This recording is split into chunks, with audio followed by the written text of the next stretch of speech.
After watching this video, you will be able to master another type of exchange sacrifice. This time, what I call the positional exchange sacrifice versus the bad rook. So there are situations in chess where the rooks are really bad, and that's situations where the exchange sacrifice can be very long-term, very positional.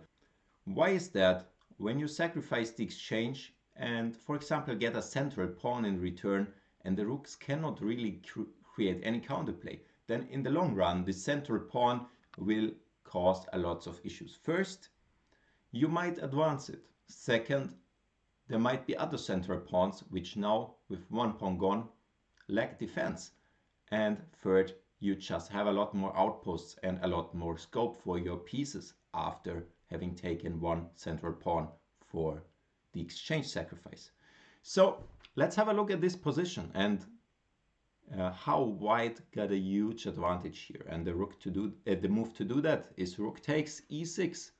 Black of course needs to recapture, but then this huge c5 pawn goes away, and thus there are a lot of great squares for white. So let me show you in detail what that means. First, this knight is for the moment very excellent, hitting those two guys, and black is more or less forced, if he doesn't want to give up the light square bishop, to retreat the bishop all the way back.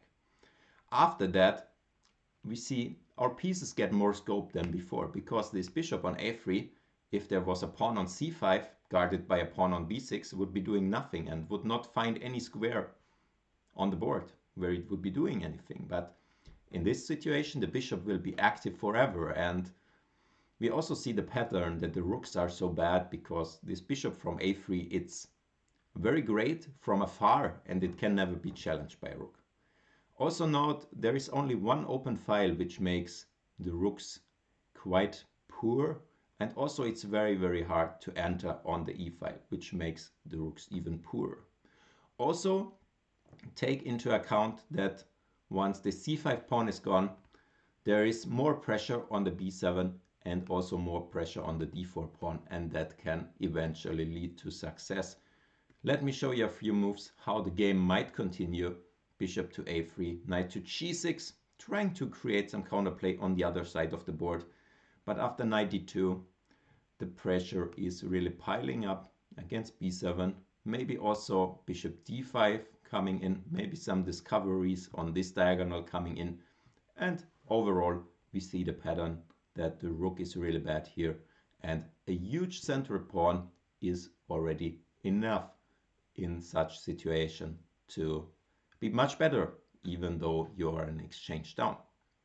So that's it for this kind of sacrifice. Hope you could get something from it, and yeah, if you liked the video, please like and subscribe, and I hope to see you in the next one. Bye.